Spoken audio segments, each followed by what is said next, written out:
So Keep so rolling. so right now or tonight or today this video. So this video we are going to be looking at the magic flute. We're going to be specifically looking at Diana Damrau, who is a fantastic soprano, coloratura soprano. A color tour. She is from Germany. So in this case, she is actually singing her native language, which I would imagine helps affect how you're singing. Not necessarily. Not necessarily. Yeah, because she's just as good in Italian and a few other pieces that I've seen her singing in, or listen to her singing. So it doesn't seem to make that big of a difference. Just got to practice it. Just gotta practice it. Just got to practice it. Yeah. And so this is a performance from the Royal Opera House, and this is she's just an incredible performance, or she's an incredible performer, and this is an incredible performance. And this is a very well known piece for testing sopranos, or a very difficult piece within if It's you're a it's soprano. it's meat and potatoes for the color tour repertoire. If you're going to be a color tour, you're going to be singing this most likely. You'll be Excellent. practicing it. I mean, because the color, there's a lot of roles for the lyrics, the dramatic sopranos and things like that. But color tours, they have a special high flying range, and so this is going to just be one of the meat and potatoes that they're going to be singing, that they're going to be practicing And and singing all the time. what specifically makes this piece so hard to sing? I think the range. The Okay. range, and I think you have to have so much power behind it. I mean, the dramatics part of it has to be there too. You can use it as a exercise, but it's not going to sound the same. Even I can sing part of it, but I can't sing the real high Fs and things like that. So Have you ever performed this piece before? no, I would never perform. I would never sing this piece. I mean, I could attempt at some of it, but no, I would never sing it because it's not even within my range. You have to be a real high color tour, dramatic color tour. So Because it's got those series of F sharps, those high Fs. the high Fs, yeah. Not everybody has. I mean, yeah, you can warm up to them, but you don't have them in the singing range. Is it possible for men to sing this piece at all properly? Men, no. Do men ever attempt this? I've never heard Okay. any man attempt that. That would be something else. No, I've never heard of any man trying to attempt it. I don't think it would be very good. You're just down a few notches to. Oh no, no, no, not at all. So let's hear her sing it.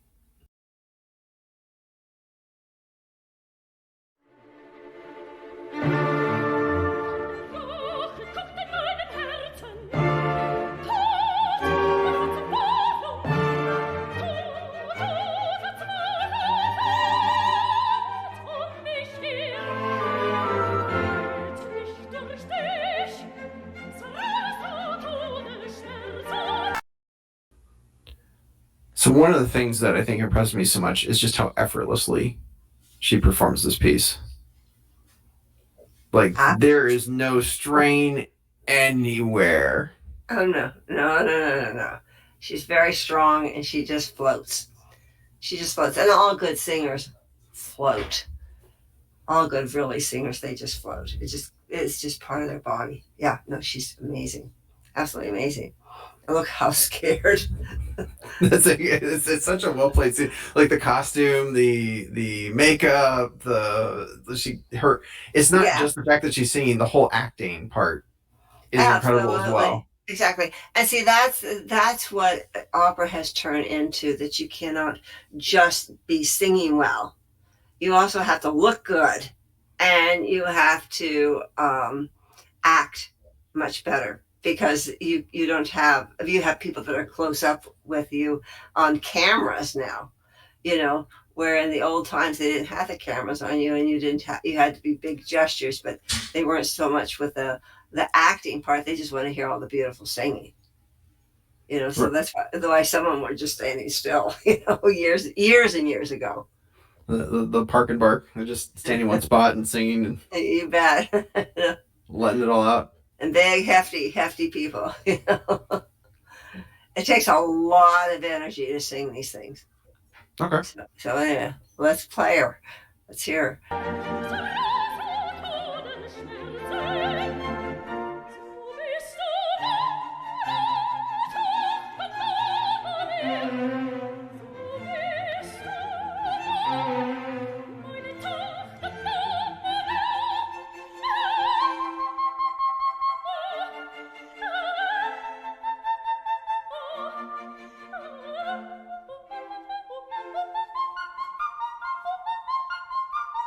She's so relaxed.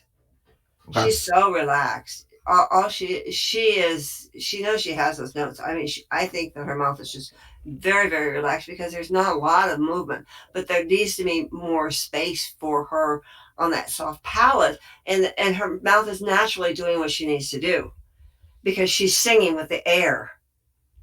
She's not, she's not trying to make them manipulate the sound in her mouth. She's doing it all with that air, with the air that she is utilizing to create the sound and supporting with her body. Well, part of the effortlessness is I was watching some other performances of this piece, and you can sort of tell when they're forcing it out, like they're pushing, or they're making a significant amount of effort to get that high F out. Yeah, well, I And mean, there's nothing here. Like she is not forcing it. There's just like no, it's but effortless. also it depends on your body type too. She's not. A lot of these singers are not going like the pop singers. Right. That have all the gyrations and stuff like that because they're singing on their chords.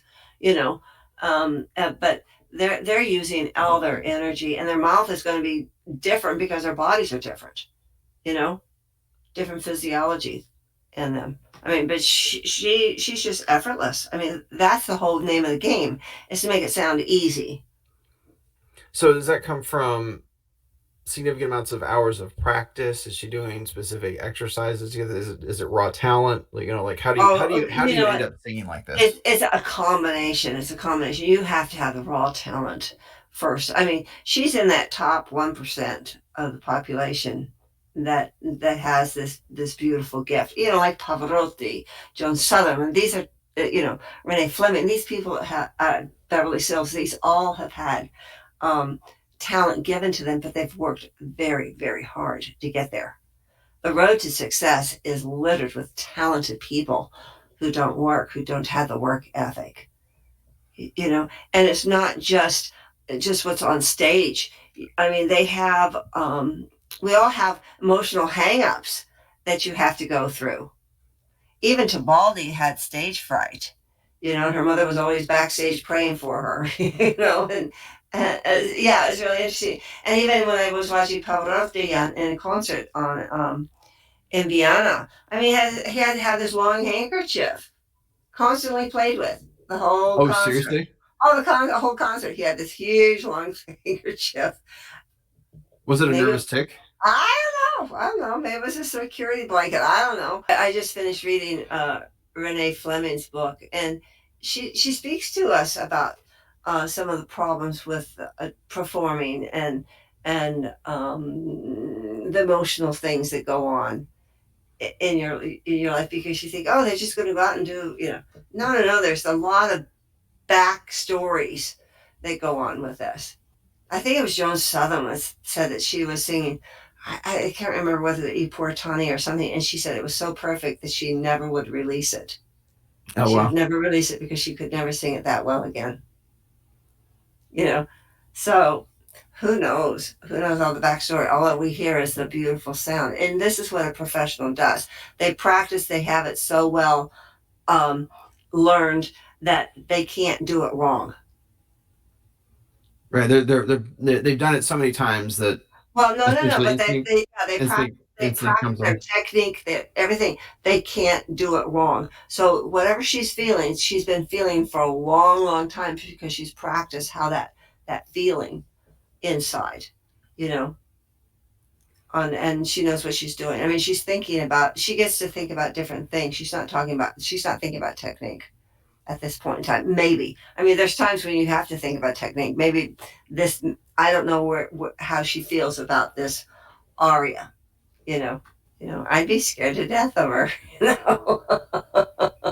Yeah, Pamina captures it pretty well in that when we had a pause. She's like, ah! Yeah, I would be going the other direction. I wouldn't be staying in the same room with her, you know, particularly with that knife in her hand, you know.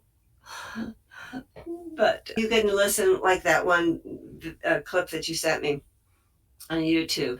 You could hear some of them that it didn't sound like they were connecting to Mm-hmm. the words, you know. And yes, see, because she is singing in her own language, she's connecting right with the words better than someone who may not know the language. That is one of the benefits of singing in your own language.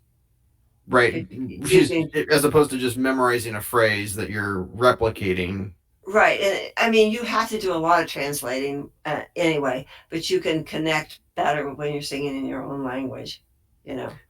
Now, given that you've sung a significant amount of German lieder and other languages over the years, do you ever translate the libretto at all, or are you okay just singing it in another language as is?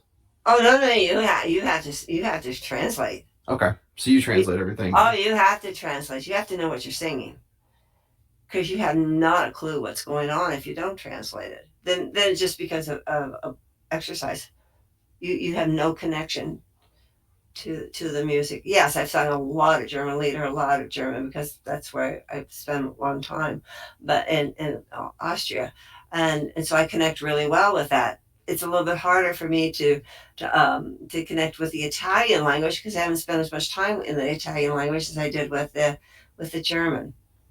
You know, so I don't think it matters what language she sings in. I think she just has a better connection with maybe, you know, and I don't know how many languages she speaks. See, she may be speaking several languages she already may know well, you know. Well, she's got interviews in English, and you can tell that she's foreign, but she's clearly Yeah, have a very good, very good mastery of yeah, yeah, English yeah. in the interviews Yeah. that she's got. And she may know several languages. I just don't know enough about her to give you a clear thing. I love listening to her.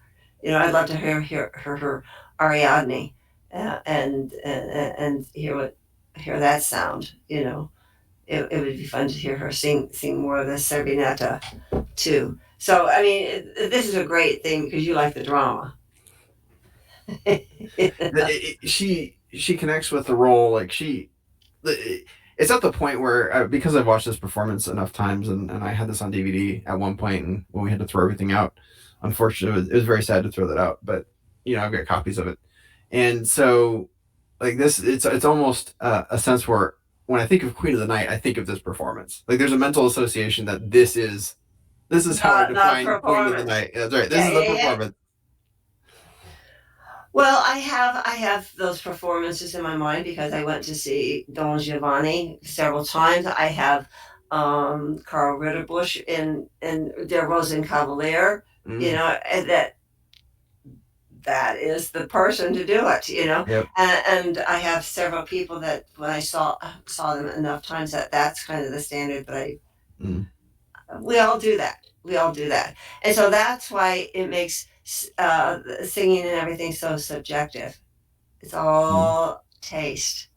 It may have nothing to do with how good you're performing or not. It's that you don't go into the same genre taste level that the listener is listening to.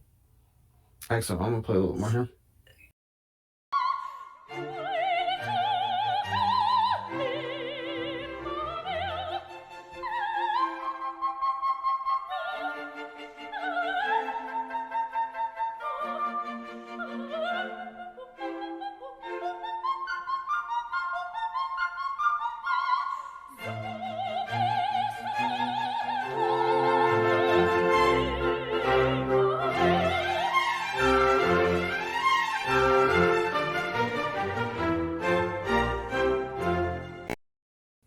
Yeah, Pamina's definitely scared to death. I'd be scared. It looks like fire coming out of her eyeballs. Know? I know she's a nice lady, but boy, you don't want to be in the same room with that character. Now, in a play like or an opera like this, would you end up typically having two types of sopranos, like one type of soprano for Pamina and a different one Yeah, for? yeah, absolutely. So if I told you that she performed both roles, would that be No, unusual? No. no, Okay. no. I mean, she can. I mean, even Tales of Hoffman. There's you really could have three different sopranos because they have Olympia. You know, that's another coloratura. You know, part. But he wrote it for one soprano. Okay. Believe it or not, Okay. it's not. You know, once you kind of get into a role, then that's the role that you gravitate towards. But it's not unusual for them to flip around maybe for a time, or you Okay. know, even as you get older. Remember how Domingo used to be a wonderful tenor? Now he's gone down a little bit as in his range, and so he's singing some baritone roles Okay. as he wants to. But you know, it all depends on the technique and how well you take care of your voice. And but it wouldn't surprise me that she could sing almost anything she wanted to sing.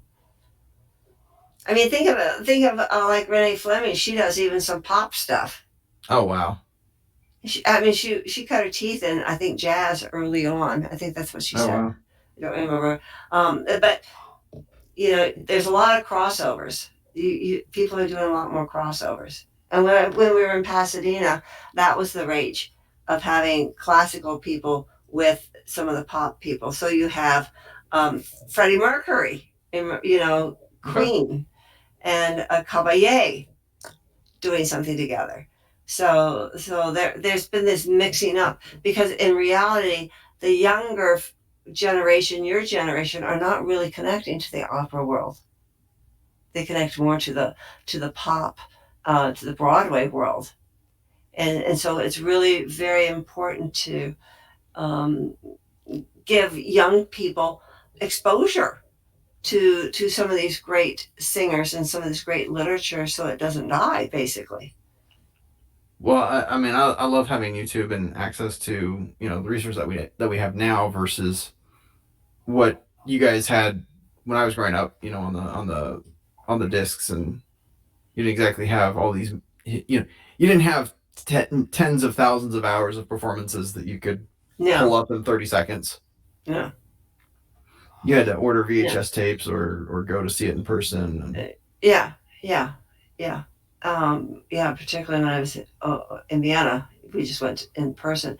But the biggest thing is to the music education right now is to educate and to give the younger generation a taste of this because what they're listening to on the rock and the pop and everything else is is not in the same realm as this, and so they don't have a vocabulary. They don't have an appetite for it, you know. And that's kind of a sad thing because we've got some very very fine singers coming up, but where are we going to have them perform? You know, Okay. are we going to get the audience because the older generation is well, you know, dying off, and then who's going to pay to come and see these people and enjoy them? You know, that's the hope that people will continue to love the opera and enjoy good solid singing. You know, Well, Diana Damrau is relatively new compared to say Joan Sutherland because she debuted in '95, but really came into her own 2002 2003. yeah, So she's that's still 20 years. That's about 20 years, yeah, which she's what 51 right yeah, she's now. Yeah, she's 51. 51. See, that was 31. That's very young. Okay. You know, she's still developing. Okay. Yeah, no. I mean, she's been able to do amazing things, and I think the competitions have been really great, like the Met competitions and you Okay. know Santa Fe and all these other San Francisco has things. So I mean, these are all great opportunities for young singers to go forth. But the problem is, where are you going to get hired after you get to a certain level? Where are the jobs? What's Okay. available? Think about the studio musicians now. They don't have all the live orchestras to do the movies anymore because they have the synthesizers. They have all sorts of ways of creating, quote, the music for the background. Because of the technology now, they don't need all those studio musicians like they used to. When they were making movies long ago, they had full orchestras. Mm. Okay. Same thing with the opera. We got to, like I said, we just got to get this out to others, the younger generation, and get them interested. I'll play some more here.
Out of curiosity, uh, when they talk about opera seasons, how many times would she perform this? Oh dear, I don't know. I don't know. Every house has different contracts. Okay. They have different contracts, and they have a different because look, it takes a lot of scenery and things like that. So they'll have a couple of them going. I think at the Met it's a little bit different. In Vienna, they had a different opera every night, so Oh, they had a wow. lot of scenes going in and out. So you might have that opera for a couple of weeks, and then something else will be changing it, or they'll have it this month, and then maybe in another month, or uh, I don't know how those contracts work.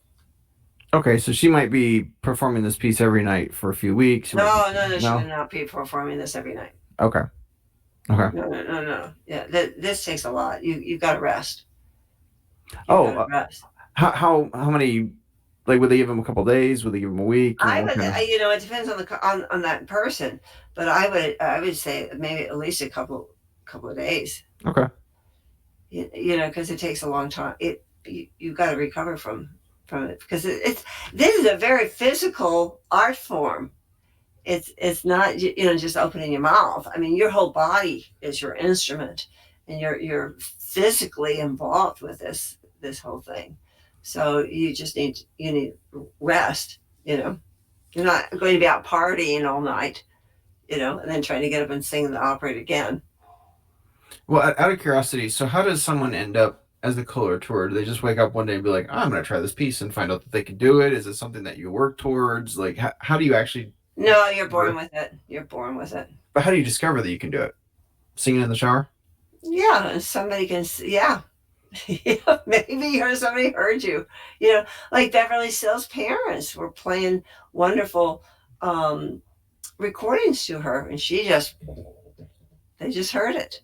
They just Okay. heard it, and then if obviously if they're interested, they're going to get to a teacher, and the teacher's going to find out that the kid can sing off the piano. I had a student, a little girl, and basically her goal was to sing off the piano. Well, she could sing all the way up above the high C. So, I mean, You just discovered. I thought, well, this is a little baby coloratura right here. You Okay. know, So you're able to recognize it because you've been in that world. right? And you just see the range and you see how easy Okay. they can go up.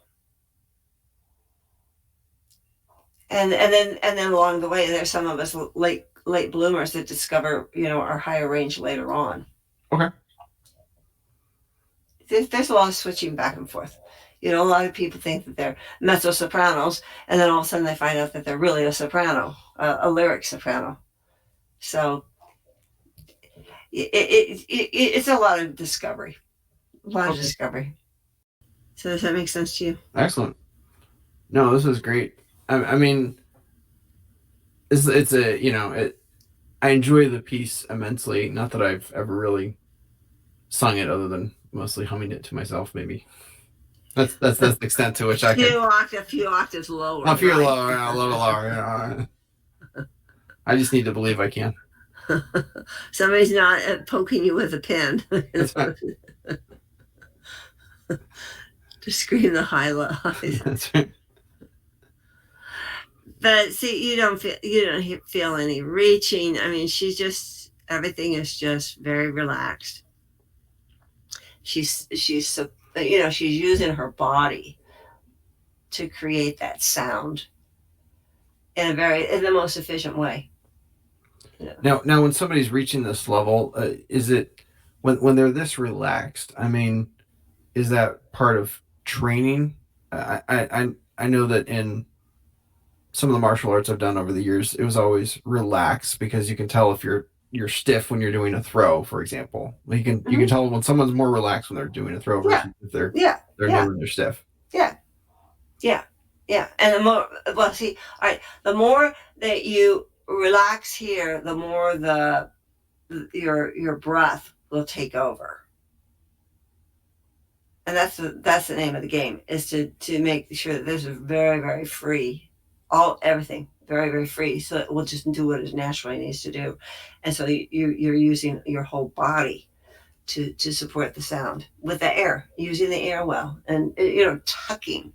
We talk a lot about tucking in certain areas when you're needing more energy to tuck. You're not forcing it, but you're just tucking so that you're using all the muscles that you need to make the sound. So is it a simply a matter of telling yourself to relax more, or are they doing yoga?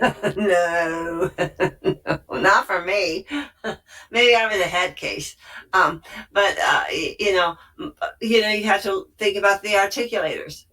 Get rid of the tension. Jaw tension, tongue tension, lip tensions. Tensions here in the neck and the shoulders. In your arms. I mean, you can have tension all over the place.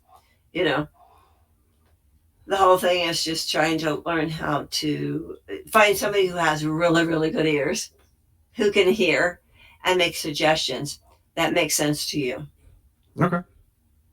Because, I mean, for me, I had a lot of tongue tension early on, and I had to learn how to keep the tongue loose. But don't tell me to loosen my tongue, because that will do nothing to my head Okay. to help me to do it. We had to come at it different ways. So Okay. Well, excellent. Any other thoughts or comments before we no, I wrap just up here? think that she's a beautiful singer. She's a delight to hear, and she's just made a lot of people very, very happy. It's a fantastic performance, and I've watched it quite a few times, listened to it a number of times. Yeah, I'm sure of it. I'm sure of it. Well, anyway, it was. And did you when you were listening to the other YouTube performers, did you pick out any others that you liked close by, or? Well, Joan Sutherland was particularly good. I thought that was. I sort of wish that had been an actual video instead of just an audio recording. Yeah, that would have been fun. Well, you might be able to find her on the YouTube and stuff like that. But anyway, no, this has been good, and thank you for chit chatting with me. It's always fun, Excellent. Well, and we'll have to do it again. Okay, all right, thank have you, a good night, Mom. Carson. Okay, good night. See you, bye. Honey. This has been Nancy Loves Singing with Nancy and Jonathan Evanen. If you'd like to support the channel, The Patreon page is linked below. Thank you, and we hope you enjoyed watching this video as much as we enjoyed recording it.